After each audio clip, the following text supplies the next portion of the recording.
उपस्थित महानुभावों, महान बनने के लिए, बड़ा बनने के लिए व्यक्ति को अपने जीवन में कुछ हजम करना पड़ता है। बिना हजम किए, बिना पचाए बिना हम अपने जीवन में बड़े नहीं बन सकते, महान पुरुष नहीं बन सकते, युग पुरुष नहीं बन सकते। हम 2 रोटी खाते हैं तो पचाना पड़ता है। बिना पचाए हमें शक्ति नहीं मिल सकती है। अपने जीवन में 9 बातों को पचाना आवश्यक है। जिन्होंने अपने जीवन में इन 9 बातों को पचाया वे अपने जीवन में महान बन गए। पहला है भोजन पचाना, दूसरा है पैसा पचाना, तीसरा है बात पचाना, चौथी बात है दोषों को पचाना और 5वीं बात है सुख पचाना और छठा है दुख पचाना, 7वीं निंदा को पचाना और 8वीं रहस्य को पचाना और 9वीं जो है दुख को पचाना। बड़ी टेढ़ी खीर है, बड़ी टेढ़ी खीर है। रोटी तो कोई भी हजम कर लेगा, लेकिन आजकल रोटी भी हजम नहीं होती है, क्योंकि आज व्यक्ति अपने जीवन में मोबाइल देखते देखते भोजन करता है। और जो व्यक्ति मोबाइल देखते देखते भोजन करता है उसका भोजन पचता नहीं है, और जो भोजन पचता नहीं है उसका रस नहीं बनता है, और रस नहीं बनता है तो हमारे शरीर में शक्ति नहीं आती है।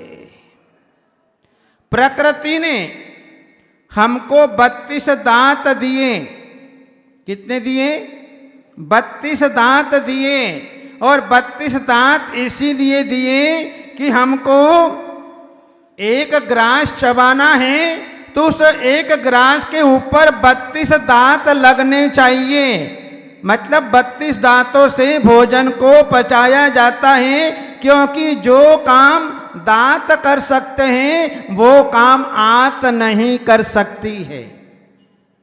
दांत का काम दांत ही करेगा, आंत का काम आंत ही करेगा, एक दूसरे का काम नहीं कर सकते। जहां आपका उपयोग मोबाइल में लगा रहता है, मोबाइल देखते देखते भोजन करते रहते हो, तो क्या होता है? भोजन का आनंद, भोजन का रसास्वादन, भोजन का रस हमको प्राप्त नहीं हो पाता है, और फिर जो है हमें डॉक्टर के चक्कर लगाने पड़ते हैं। हमारे शरीर में शक्ति नहीं रहती है। इसलिए हमें अपने जीवन में पचाना है तो पहले भोजन पचाना, भोजन पचाने के बाद में हमें पैसा पचाना। पैसा खा ले क्या? पैसा पचाने का मतलब पैसे को हजम कर ले, पैसे को खा ले, नोट को खा ले।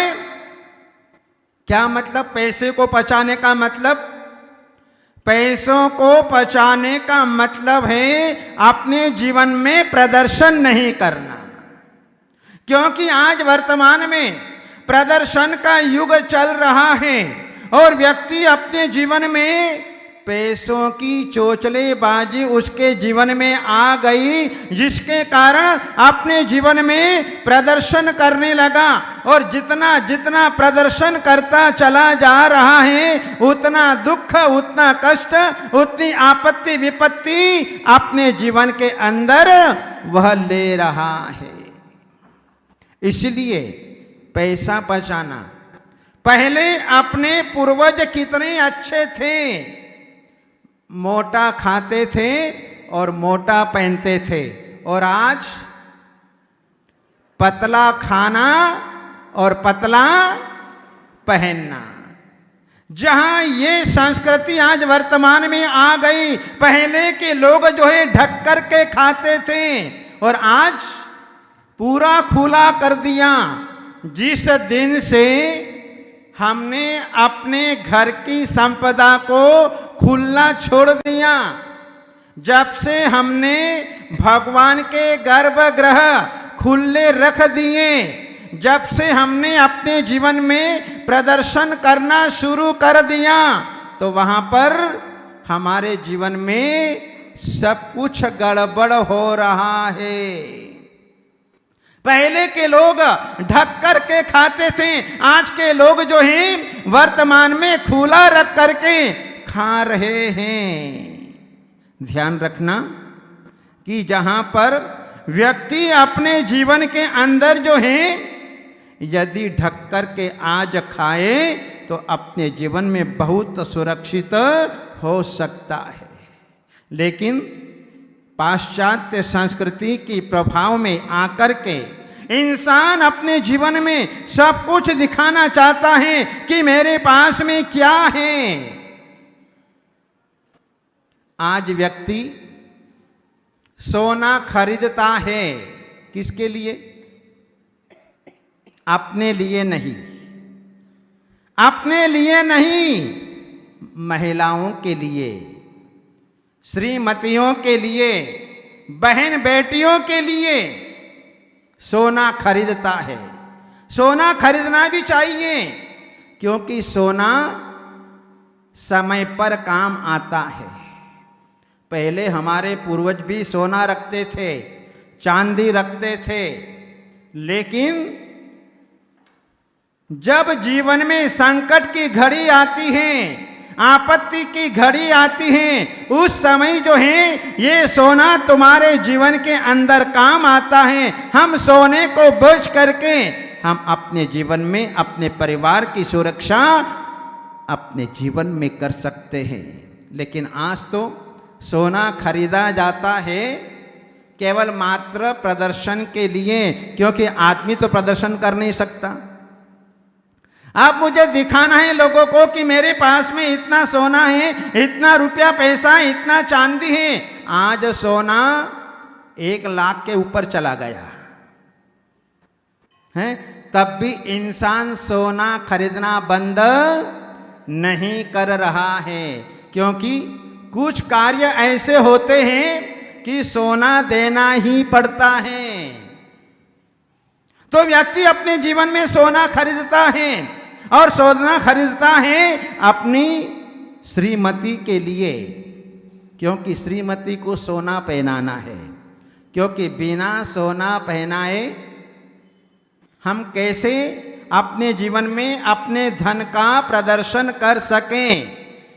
आदमी तो एक अंगूठी भी नहीं पहनता, बड़ी मुश्किल से, यदि ससुराल वालों ने हाथ में दे दी तो पहन लेगा, नहीं तो वो भी तिजोरी के अंदर बंद हो जाती है। लेकिन सारे आभूषण जो हैं महिलाओं को पहनाए जाते हैं, क्योंकि महिलाएं तो 16 श्रृंगार, जब जब भी पर्व के दिन आते हैं, त्योहार के दिन आते हैं, उस समय जो हैं ये सारे श्रृंगार किए जाते हैं। पर्युषण पर्व आने वाले आप देखेंगे, और पर्युषण पर्व तो हमारे जैन धर्म के जितने भी पर्व हैं वो त्याग प्रधान पर्व हैं, भोग प्रधान पर्व नहीं है। और पर्व के दिनों में ज्यादा सज धज करके, ज्यादा अच्छे से अच्छे सुंदर वस्त्र आभूषण पहन करके भगवान की पूजा करने के लिए आते हैं, मंदिर में आते हैं कि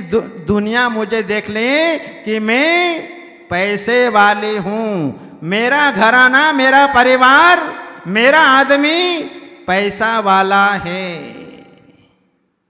लेकिन जहां जहां प्रदर्शन जब होता है तो व्यक्ति संकट में आकर के खड़ा हो जाता है।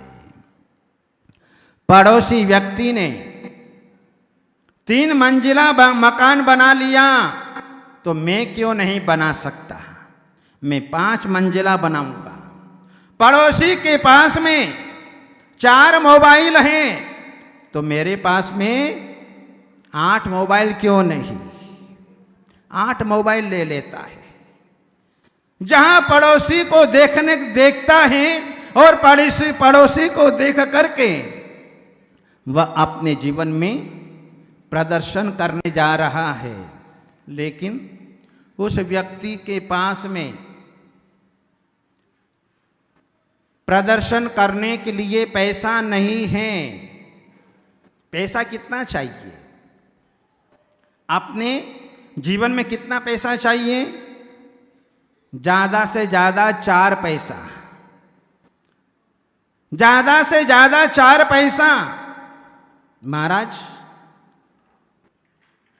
3 पैसा क्यों नहीं, 5 पैसा क्यों नहीं? क्या 3 पैसे से काम नहीं चलता? और 5 पैसा भी हो जाए तो काम नहीं चलता, 4 पैसा ही क्यों? इंसान अपने जीवन के अंदर जो है मेहनत मजदूरी करके 4 पैसा कमाता है। अब उन 4 पैसों का विभाजन कैसे करें? तो सबसे पहला पैसा जो है वो गड्ढे में डालने का। कौन डालेगा गड्ढे में? कुएं में कौन डालेगा? कोई डालने को तैयार नहीं है। जिस समय कोई धर्म का काम आता है, मंदिर बनाने का काम आता है और सबसे पहले नींव भरी जाती है, नींव के अंदर पैसा कौन डाले, गड्ढा कौन भरे? हम अपने जीवन में देखते हैं कि गड्ढा कौन भरे, लेकिन व्यक्ति गड्ढा भरने के लिए तैयार नहीं होता है। लेकिन वो जीव पुण्यशाली जीव होता है जो अपने जीवन में मंदिर का गड्ढा भर देता है और जिनेंद्र भगवान का मंदिर उस नींव के ऊपर जो है खड़ा हो जाया करता है। क्योंकि बिना गड्ढा भरे, बिना कुएं में डाले हमारा मंदिर, हमारे धर्मायतन नहीं बन सकते हैं। इसलिए पहला पैसा जो है कुएं में डालना, और दूसरा पैसा किस में डालोगे? बोले कि उसके लिए है कर्जा भरना।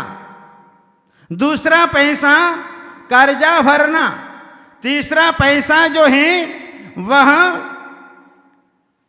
आगे के लिए कर्ज देना, और चौथा पैसा जो है वह आगे के लिए जमा कर देना।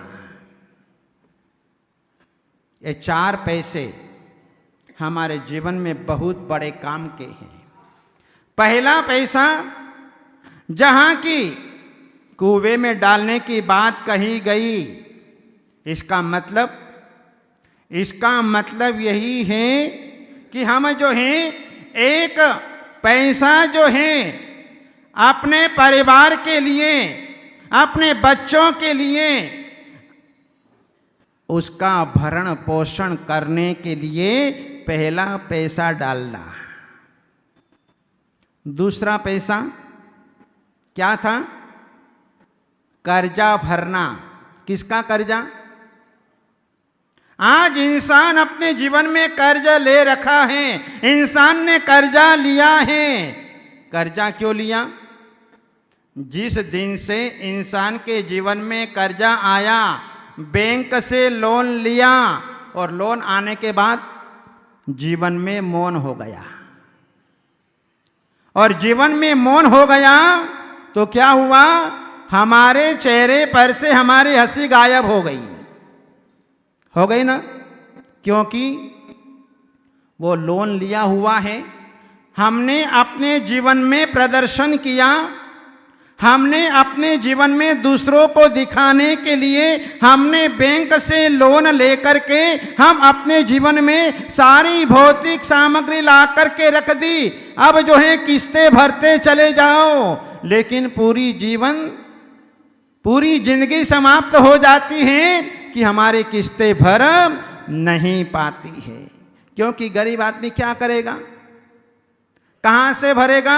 उसने देखा देखी तो कर लिया, अपने पड़ोसी की नकल तो कर ली, और पड़ोसी को नकल करके जो है अपने जीवन में भी ऐसी आपत्ति मौन ले ली।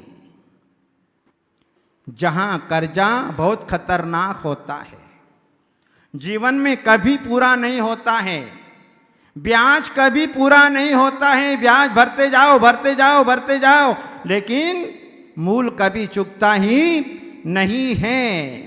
इसलिए व्यक्ति फिर क्या करता है, या तो सुसाइड कर लेता है, जहर खा के मर जाता है, नाना प्रकार की आपत्ति उसके जीवन में आ जाती है। इसलिए जीवन में कभी कर्जा मत लेना, और कर्जा लेना तो थोड़ा सा लेना, जितना अपना काम है उतना, लंबा चौड़ा कर्जा मत लेना, क्योंकि भरना बहुत मुश्किल होता है। तुम तो मर जाओगे और पीछे वाले रोएंगे। पीछे वाले का ध्यान रखना कि ये भर पाएंगे या नहीं भर पाएंगे। तुम चारों तरफ से परेशान हो जाते हो, लोन भर नहीं पाते, कर्जा भर नहीं पाते, तो अंतिम हथियार सुसाइड का होता है। पर ध्यान रखना, सुसाइड कोई इसका समाधान नहीं है। अगले जन्म में जाकर के भी तुमको वो कर्जा चुकाना ही पड़ेगा। भले इस भाव में मत चुकाओ, अगले भाव में जाकर के तुमको चुकाना पड़ेगा। तो दूसरा पैसा जो है कर्जा भरना किसका? माता पिता का। जिन माता पिता ने तुम्हें अपने जीवन के अंदर जन्म दिया, तुम्हें अपने जीवन में आपके लिए सारी व्यवस्थाएं दी, तो उनका कर्जा कैसे उतरेगा? उनका कर्जा उतारने के लिए हम उनकी सेवा करके हम अपने जीवन में अपना कर्जा उतार सकते हैं। माता पिता का कर्जा उतारने के लिए हमें जो है या तो ब्राह्मी सुंदरी बनना पड़ेगा, या फिर हमें दिगंबर संत बनना पड़ेगा, या फिर उनकी सेवा करके हम अपने जीवन में उन्होंने जो जन्म दिया है, उनके जन्म का जो कष्ट उन्होंने अपने जीवन के अंदर प्राप्त किया है, सारा का सारा कष्ट हम उनकी सेवा करके हम अपने जीवन में उनका सारा कर्जा दूर कर सकते हैं। इसलिए ये 4 पैसा हम लोगों के लिए बहुत आवश्यक है। न 3 की आवश्यकता है और न 5 की आवश्यकता है। तो अपने जीवन में ये 4 पैसा जब हमें मिल जाता है तो हम अपने जीवन में इसको हजम करने का पुरुषार्थ अपने जीवन के अंदर करते रहें, और हम जो है अपने जीवन में सुखी जीवन को प्राप्त करें। इन्हीं मंगलमय भावनाओं के साथ बोले आदिनाथ भगवान की।